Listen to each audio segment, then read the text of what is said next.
I spent 30 years living for everyone else. And then one day, I realized I never truly lived at all. My name is Sophia Williams. I'm 30 years old. And this is the story of how I lost myself. And how I finally found me again. I grew up in a small town in the United States. A place where life was simple. And expectations were even simpler. Studie well. Get a stable job. J'ai marre. Settle down. That was the plan. Nomi plan. But the plan. And like a perfect daughter. Première follow edit. Without questioning. I chose a career I didn't love. Just because it felt safe. A 9-to-5 office job. Same desk. Same people. Same routine. Every single day felt the same. Wake up. Go to work, come back home. Sleep repé. At first, I told myself, this is normal. This is adulthood. But deep inside, there was always this strange emptiness. Like something was missing. Something important. When I was younger, I loved painting. Colors made me feel alive. They gave me a voice. A way to express everything I couldn't say out loud. But somewhere between responsibilities and expectations. Première stopède. Premier tol miself. I'll start again someday. But someday. Never can. Then came the pressure. Mariage. Every call from relatives felt like a reminder. Sophia, you're getting older. You should settle down now. And once again, I didn't question it. I met someone. He was kind, responsible, stable. Everything looked perfect, at least from the outside. So, I said yes. At first, everything seemed fine. We had a nice home. A decent life. But slowly, things started changing. No arrondement, but ainsi de me. I tried to be the perfect wife. Managing the house.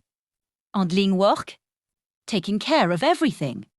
But in doing all of that, premier lost myself. I stopped laughing the way I used to. I stopped dreaming. Première stopède. Feeling like me. En night. I stood in front of the mirror. And I didn't recognize the person looking back at me. That moment broke something inside me. Because for the first time, I asked myself a question. Is this really the life I want? But I ignored it. Because leaving felt impossible. What would people say? What about my family?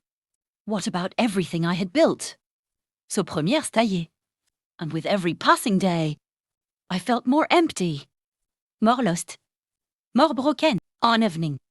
While cleaning the house, I found an old box. Covered in dust. Ainsi dit, were my paintings. Mi past. Mi dreams. Mi real self.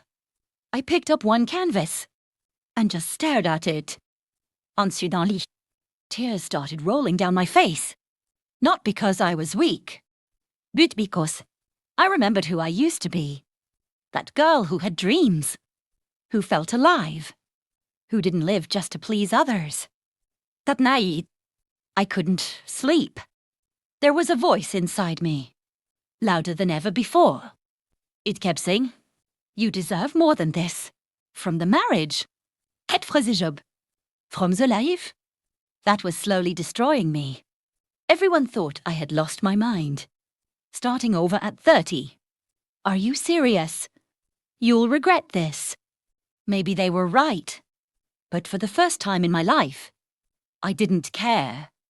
Because for the first time, I was finally living for me. I moved into a small apartment.